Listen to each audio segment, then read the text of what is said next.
Hello friends, नमस्कार मित्रांनो.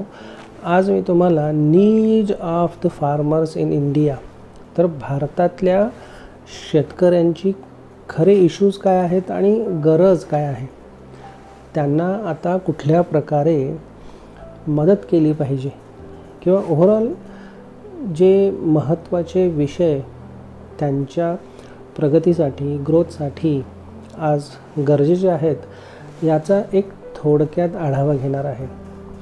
तर तुम्हाला माहिती आहे, भारत ही एक ॲग्रिकल्चरल इकॉनॉमी आहे. काही जण 57%, काही ठिकाणी 58% इतकं हे ॲग्रिकल्चरलचा शेअर ओव्हरऑल भारतीय जे काही डोमेस्टिक प्रॉडक्ट आहे त्याच्यामध्ये तो गणला जातो. तर आजही भारत इंडस्ट्रियलाइज्ड कंट्री म्हणून नव्हे, तर एक शेतीप्रधान देश म्हणून गणला जातो. तर मुख्यत्वे करून इथं मला सांगायचं आहे की फूड आणि फायबर अतिशय महत्त्वाचे घटक हे सर्वांना सर्वायवलसाठी आणि मूलभूत गरजेमध्ये या गोष्टी येतात. तर रिसोर्सेस काय असतात किंवा कोणते रिसोर्सेस या फार्मर्सना लागतात हे ऑलरेडी तुम्हाला माहिती आहे. तर त्याच्यामध्ये लँड आहे, एअर आहे, वॉटर आहे, न्यूट्रियंट्स आहे किंवा बऱ्यापैकी सफिशियंटली अवेलेबल सनलाईट हा सुद्धा एक महत्त्वाचा पार्ट आहे जेव्हा आपण ॲग्रिकल्चरल प्रोडक्टिव्हिटीच्या दृष्टीनं विचार करतो किंवा फार्मरचं upliftment, overall social upliftment, progress of the society. जे भारताच्या बाबतीत हे शेतीप्रधान असल्यामुळं आपण शेतीची उत्पादकता, शेतीतून मिळणारं उत्पादन, यील्ड याच्यावर जास्त भर देतो. तर तुम्हाला माहिती आहे की भारताचं ॲग्रिकल्चरल प्रोडक्शनमध्ये ग्रेट अचीवमेंट करू शकतो जर चांगल्या पद्धतीनं पॉलिसीज इम्प्लिमेंट केल्या. ऑलरेडी पॉलिसीज आहेत आणि त्या पॉलिसीजचं योग्य प्रकारे जर इम्प्लिमेंटेशन झालं तर आपण already we are among the top 5 countries, मला वाटतं 5th largest agricultural produce country in the world असं मी वाचलेलं आहे. पण याच्यासाठी सस्टेनेबल फार्मिंग प्रॅक्टिसेस असणं खूप गरजेचं आहे. सस्टेनेबल डेव्हलपमेंट गोल्स आहेत, युनायटेड नेशन्सनी काही गाईडलाईन्स घालून दिलेले आहेत आणि संपूर्ण जगाला सस्टेनेबिलिटीच्या दृष्टीनं वाटचाल पुढच्या काही दशकात, त्यानंतर पुन्हा ते रिवाईज होतील, काही नवीन गोष्टी येतील, काही नवीन डेव्हलपमेंटल गोल्स किंवा टार्गेट्स येतील.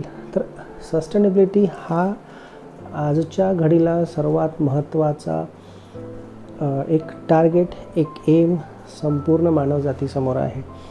आणि आपल्याला सस्टेनेबल ॲग्रिकल्चरल प्रॅक्टिसेस, तर ॲटोमॅटिकली ते जे 17 गोल्स आहेत त्याच्यामध्ये ॲग्रिकल्चरल प्रॅक्टिसेस, पॉवर्टी रिमूव्हल असेल, हेल्थी न्यूट्रिशियस फूडचा विषय असेल, रिमूव्हिंग हंगरचा विषय असेल, ओव्हरऑल सोशल अपलिफ्टमेंट ही तिथे भरून येईल. तर मी इथं महत्त्वाचा एक शब्द सांगेन की वाईज यूज ऑफ रिसोर्सेस. सर्व संसाधनांचा शहाणपणानं केलेला वापर हे आपल्याला अचीव करायचा आहे. फर्दर डिग्रेडेशन ऑफ एन्व्हायरमेंट किंवा ॲग्रिकल्चरल रिसोर्सेस जे आहेत ते होणार नाहीत याच्याकडे बारकाईनं नजर आपल्याला इथून पुढे ठेवायची आहे. मग तो मॉनिटरिंगचा पार्ट असेल किंवा तिथं वेगवेगळे पॉलिसीज आणि लॉज तयार करून प्रॉपर इम्प्लिमेंटेशनचं तिथं रिव्ह्यू असेल, त्या ज्या गोष्टी आपण करतो त्या बरोबर आहेत की चुकीच्या, हे सगळं इन फ्युचरमध्ये आपल्याला स्ट्रिक्ट पद्धतीनं करायचं आहे. आपण पाहतो की फार्मर्स, स्पेशली पुअर फार्मर्स, जे मार्जिनल लँड होल्डर्स आहेत ते खूप सफर होत असतात. आपण बघतो फार्मर्स सुसाईडचा विषय महाराष्ट्र म्हणा किंवा कर्नाटक ह्या दख्खनच्या पठारावर थोडा तो जास्तच गेल्या काही वर्षात दिसून आलेला आहे. तर जे काही नवीन डेव्हलपमेंटल चेंजेस होत आहेत, यापूर्वी अशा घटना घडत होत्या, पण गेल्या दशकात या घटनांचं प्रमाण वाढलेलं किंवा सफरिंग्ज ऑफ द फार्मर्स किंवा स्ट्रेस ज्या पुअर मार्जिनल लँड होल्डर्स आणि पुअर फार्मिंग कम्युनिटीज किंवा फार्मर्स जे आहेत त्या मोठ्या प्रमाणावरच्या बदलांना सामोरे जात आहेत, हे यातून आपल्याला दिसून येतं. मग त्यांच्या मालाला योग्य भाव मिळत नाही, क्लायमेट अपोजिट असतं, प्रोडक्टिव्हिटी योग्य होत नाही किंवा मग बरीच कारणं आहेत त्याच्यासाठी. तर हे स्पेशली छोटे फार्मर्स आहेत आणि त्यांची संख्या जास्त प्रमाणात आहे, ते जास्त सफरसुद्धा होत आहेत, हे आपल्याला लक्षात घ्यायचं आहे. तर पुढचा महत्त्वाचा पॉईंट आहे की पॉवर्टी, मोठ्या प्रमाणात गरिबी ही मी 2 वर्गांसोबत सांगेन. एक आहे ते वर्कर्स जे कामगार असतात, अनस्किल्ड लेबर्स असतात, आणि दुसरी आहे ती फार्मिंग. दुसरा एक ऑप्शन आपण इथं ठेवतो आहे की फार्मर्स, शेतकरी जे गरीब आहेत, छोट्या प्रमाणात त्यांची लँड आहे आणि ते पूर्णपणे या लँडवर अवलंबून किंवा मग इतर छोटी मोठी कामं दैनंदिन रोजगाराची आणि डेली वेजेसवर काम करणारे असे हे शेतकरी असतात. तर आपल्याला जे काही फार्मर्सना, आपण स्पेशली गरीब फार्मर्सना, पुअर किंवा फार्मर्सना आपण जे सबसिडीज देतो त्या एक्सटेंड कराव्या लागतील. त्यांना जे काही बेनिफिट्स मिळत होते आजपर, त्या बेनिफिट्समध्ये अजून वाढ कशी करता येईल, आणि मुख्यत्वे करून जे सफरिंग फार्मर्स आहेत तेच कसे या योजनांचा, वेगवेगळे प्लॅन्स जे आहेत त्याचा लाभ घेतील, त्याचा मिसयूज होणार नाही, हे सुद्धा आपल्याला लक्षात ठेवायचं आहे. तर टेक्नॉलॉजीचा योग्य वापर करून आपल्याला ॲग्रिकल्चरल रिलेटेड बिझनेस ॲक्टिव्हिटीज या पुढं वाढवायच्या आहेत. आजकाल इम्पोर्ट आणि एक्सपोर्टच्या गोष्टी, मग ती नाशिकची द्राक्षे असतील, नागपूरचे ऑरेंजेस, संत्रे असतील, किंवा आणखी सांगलीच्या भागातून येणारे द्राक्ष असतील, तर आपण या गोष्टी एक्सपोर्ट करत आहोत. बरेचसे ॲग्रिकल्चरल प्रॉडक्ट्स असे आहेत जे आपण आजकाल एक्सपोर्ट करतो. तर ह्याची जास्तीत जास्त अनेक प्रकारचे जे ॲग्रिकल्चरल प्रॉडक्ट्स आहेत त्याची निर्यात कशी वाढेल याकडे आपल्याला लक्ष द्यायचं आहे. तर मुख्यत्वे करून मी आणखी सांगेन की मग ऑर्गॅनिक फर्टिलायझर किंवा ऑर्गॅनिक प्रोडक्टिव्हिटी कशी वाढेल, आणि हे ऑर्गॅनिक फर्टिलायझर्स वापरून त्याचं प्रॉपर डिस्ट्रीब्युशन असेल, आणि मुख्य मुद्दा आहे की त्या शेतीमालाला योग्य भाव कसा मिळेल हे आपल्या सर्वांना बघायचं आहे. तर बऱ्याचशा गोष्टी आहेत. फार्मिंगचे जवळपास 40-50 वेज आहेत ज्याच्याद्वारे प्रोडक्टिव्हिटी करून, नैसर्गिक संसाधनांचा योग्य वापर करून क्वालिटी आणि valuable products, agricultural products, commodities, कन्झ्युमेबल products आपण बनवू शकतो. तर याच्यामध्ये इश्यूज काय आहेत हे मी तुम्हाला आता सांगतो आहे की हे जे गरीब फार्मर्स असतात ते मार्जिनल लँड होल्डर्स आहेत. स्मॉल लँड्स त्यांच्या वाट्याला आलेले आहेत, किंवा जी काही कुटुंबाची विभागणी होत गेली, जशी लोकसंख्या वाढत गेली आणि शहरीकरण वाढलं किंवा बरेचसे इश्यूज आले, तर त्यापैकी शेतीची विभागणी होणं हा एक मोठा इश्यू भारतीय समाजातल्या शेतकरी वर्गानं फेस केलेला आहे. फ्रॅगमेंटेड आहेत अशा लँड्स, ज्या फार्मलँड्स आहेत त्या वेगवेगळ्या ठिकाणी असतात. एकाच गावात जरी असल्या तरी छोट्या छोट्या तुकड्यांमध्ये सुद्धा त्या एकाच फार्मरच्या मालकीच्या असू शकतात. आणि ऑलरेडी कमी लँड होल्ड करणारे फार्मर मोठ्या प्रमाणात आपल्या भारत देशात आहेत. चांगल्या क्वालिटीच्या सीड्स असतील तर ते चांगली प्रॉडक्टिव्हिटी देऊ शकतात. तर बऱ्याचशा फार्मर्सच्या बाबतीत चीटिंग झालेल्यासुद्धा काही घटना किंवा पेपरमध्ये आपण पाहतो. तर आणखी सांगेन की प्रॉपर इरिगेशन टेक्निक्स, मग ते स्प्रिंकल इरिगेशन असेल, ड्रीप इरिगेशन टेक्निक्स असतील, या फार्मर्सनी वापरल्या पाहिजेत. मी सांगेन की लॅक ऑफ मेकॅनिझम, त्यांना टेक्नॉलॉजीच्या काही गोष्टी किंवा मेकॅनिकल यूज, काही इन्स्ट्रुमेंट असे असतात ती शेतीच्या पद्धतीत आमूलाग्र बदल घडवून आणू शकतात. आजही बरेचसे फार्मर्सना ते परवडत नाही किंवा ते खर्चिक असतं त्यांच्या दृष्टीनं. सॉईल इरोजन होऊ नये म्हणून पॉलिसीज किंवा काळजी त्या रिजनल लेवलला घेतली पाहिजे. ॲक्च्युली पॉलिसी असतील तरी ते इफेक्टिवली इम्प्लिमेंटेशन करणं गरजेचं आहे. तयार झालेल्या मालाचं मार्केटिंग असेल, डिस्ट्रीब्युशन, सप्लाय चेन असेल, त्याचं मग स्टोरेज असेल, वेअरहाऊसिंग, अशा गोष्टी आहेत. तर ह्या गोष्टी आजही त्यात बरेचसे शॉर्टफॉल्स आहेत, बऱ्याचशा त्यात काही चुका होत आहेत. त्यामुळं मालाचं नुकसानही मोठ्या प्रमाणात होतं आहे. तर कॅपिटल इन्व्हेस्टमेंट, शेतकऱ्यांना लागणारी सुरुवातीला जी काही लिक्विडिटी किंवा पैशांची गरज असते ती फुलफिल झाली पाहिजे. त्यांना चांगल्या क्वालिटीचे फर्टिलायझर्स, ऑर्गॅनिक फर्टिलायझर्स किंवा मी सीड्सचा विषय बोललो, हाय इल्डिंग व्हरायटीजच्या सीड्स त्यांना मिळाल्या पाहिजेत. तर आणि ह्याच्याकडं सुद्धा बारकाईनं की शेतकरी काय शेतात लावतात आणि त्याचं काय पुढं प्रॉडक्टिव्हिटी एक्सपेक्टेड आहे किंवा त्याचं कॉस्ट बेनिफिट ॲनालिसिस हे सुद्धा खूप महत्त्वाचं आहे. आता मी सांगेन की याच्यावर सोल्युशन्स काय आहे, तर प्लॅन्ड पॉलिसीज ऑलरेडी आपल्याकडे आहेत. त्या पॉलिसीजना अजून आपण रिवाईज, रिफ्रेम आणि पॉलिश करू शकतो आणि ज्या काही बदलत्या गोष्टी भविष्यात येत आहेत त्यानुसार इंटरनॅशनल लेवलच्या प्रॅक्टिसेस आपल्याला इम्प्लिमेंट करायच्या आहेत. तर जे काही कम्युनिटी सपोर्टेड ॲग्रिकल्चर म्हणजे व्हिलेजरच्या लोकांना एकत्र घेऊन, मग ते मोनोकल्चर असेल किंवा क्रॉप रोटेशनच्या पद्धती असतील, अवेअरनेस प्रोग्राम्स चांगल्या पद्धतीनं इम्प्लिमेंट करायचे आहेत. प्रत्येक शेतकऱ्याला जे काही ओव्हरऑल एम किंवा आपलं नॅशन ओरिएंटेड उद्दिष्ट ही त्यांना समजली पाहिजेत की आपल्याला पुढे काय करायचं आहे.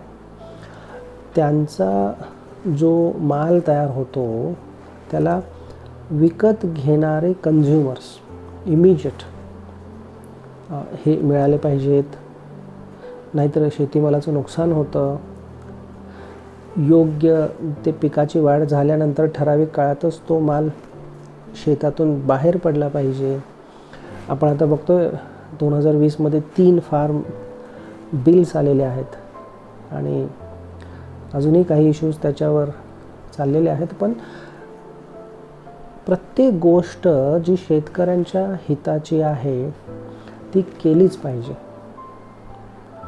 आणि जी राष्ट्राच्या बाजूनं आहे, देशाच्या बाजूनं आहे आणि सर्वांचं एकच मत अशा गोष्टींसाठी असणं ही खूप गरजेची गोष्ट आहे. जेव्हा आपण चायनाला कॉम्पीट करायचं आहे, जेव्हा आपण इंटरनॅशनल लेवलला एक मोठं मार्केट, ॲग्रिकल्चरल प्रोड्यूस मार्केट आणि एक्सपोर्टच्या गोष्टींबाबत बोलतो, जेव्हा आपण फार्मरला अपलिफ्ट करायच्या गोष्टी करतो, तेव्हा सर्वांचं एकमत, सर्वांनी या भारताच्या प्रगतीचा बेस असणाऱ्या शेतकऱ्यांना सपोर्ट करणं, त्यांना प्रोत्साहन देणं, त्यांना मदतीचा हात देणं हे खूप गरजेचं आहे. तर मग आता आणखी सोल्युशनच्या दृष्टीने त्यांना एनर्जीची रिक्वायरमेंट असते, इलेक्ट्रिसिटी असेल किंवा वॉटर अपलिफ्ट करायचं असेल किंवा अजून काही गोष्टी, त्या त्यांना स्पेशली मी गरीब फार्मर्सबद्दल बोलतो आहे, ज्यांचं इन्कम हाय आहे त्यांच्याबाबत नाही. एनर्जीची नीड्स फुलफिल झाली पाहिजे, त्यांना योग्य प्रकारच्या अमाऊंट किंवा फंड्स अवेलेबल झाले पाहिजेत. ऑलरेडी आहेत अशा स्कीम्स, पण त्याचा मिसयूज होऊ नये हे सुद्धा महत्त्वाची गोष्ट आहे. मी थोडंसं स्ट्रेस देऊन इथं सांगतो की misuse of the facilities given to the farmers किंवा subsidies given to the farmers हा कधीही होऊ नये. त्याच्यावर स्ट्रिक्ट मॉनिटरिंग असलं पाहिजे. मग त्यांच्या मालाचा सप्लाय हा एक विषय आजही बऱ्याचशा वेजनी सॉल्व झालेला नाही आहे. त्याच्यात अडचणी आहेत, काही चुका आहेत, काही तोटे आहेत. मालाला योग्य किंमत आणि मालाचा उठाव, इवन शेतकऱ्यांना लागणारे मजूर त्यांना सपोर्टिव्ह कामं करण्यासाठी लागतात. कारण एक शेतकरी 1-2 एकरचं सुद्धा काम करणं अवघड असतं. हां, लोकल लेबर्स त्यांना अवेलेबल असतात, पण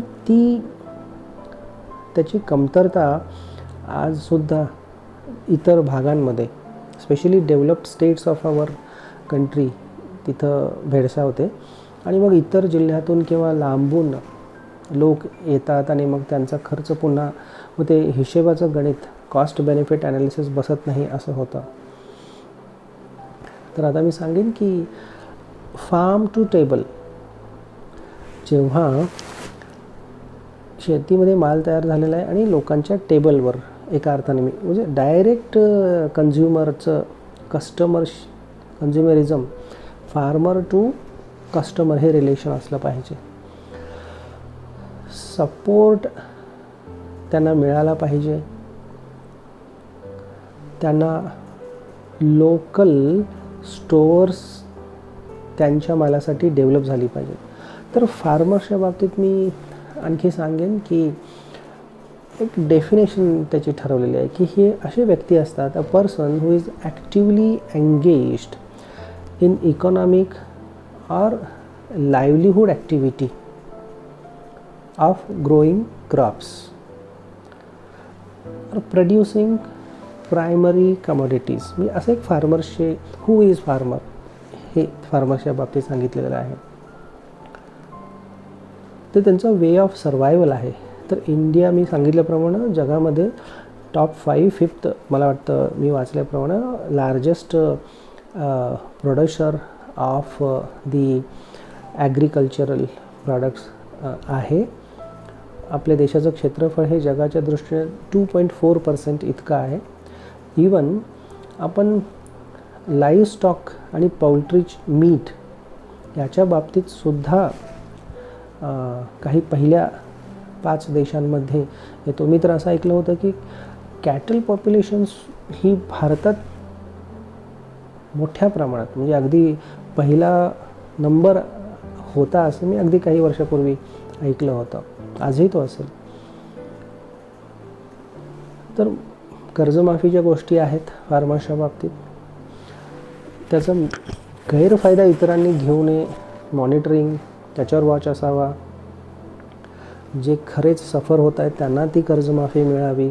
कारण ह्याचं रिलेशन हे बँकिंग इंडस्ट्रीवर मोठा इफेक्ट होतो किंवा ओव्हरऑल जे अर्थकारण असतं आपल्या देशाचं ते कुठंतरी डिस्टर्ब होतं आणि ते होऊ नये याची काळजी जेव्हा पण घ्यायची आहे. त्यांना सबसिडीज मिळाल्या पाहिजे. मी I am in favour of farming communities. Poor marginal land holders जे खरोखर सफर होत आहेत, ज्यांची कुटुंब सफर होत आहेत, आणि गैरप्रकार किंवा मिसमॅनेजमेंट किंवा पार्ट ऑफ करप्शन असेल, पण हे किती दिवस चालणार. ते कधीतरी थांबलंच पाहिजे, नाहीतर त्याचे रिफ्लेक्टेड इफेक्ट किंवा इम्पॅक्ट्स असं मी म्हणेन हे इतर सेक्शन्सवर होत असतात किंवा होतात. किंवा कर्जमाफी वेळोवेळी देणं, सारखे देणं हा काही सोल्युशन नाही आहे त्याच्यावर. पण ज्यांना गरज आहे त्यांना ती मिळालीच पाहिजे, सपोर्ट त्यांना मिळालाच पाहिजे. तर बऱ्याच प्रकारचे मदत प्लॅन्स पॉलिसीनुसार, कायद्यानुसार हे शेतकऱ्यांना देणं आजही गरजेचं आहे. आता आणखी मी एक असं सांगेन की आजचे जे काही सोल्युशन्स आहेत, एका अर्थाने मी आता या काही विषयांवर बोललो, मुद्द्यांवर, हे आउटडेटेड आहेत. एक्झिस्टिंग सोल्युशन्स आर आउटडेटेड आणि इनइफेक्टिव्ह आहेत. त्याचा मोठा परिणाम या फार्मिंग कम्युनिटीच्या अपलिफ्टमेंटवर होत नाही. ह्यूज किंवा मॅसिव्ह चेंजेस आणि इमिजिएटली पुढच्या काही वर्षात आणणं खूप गरजेचं आहे.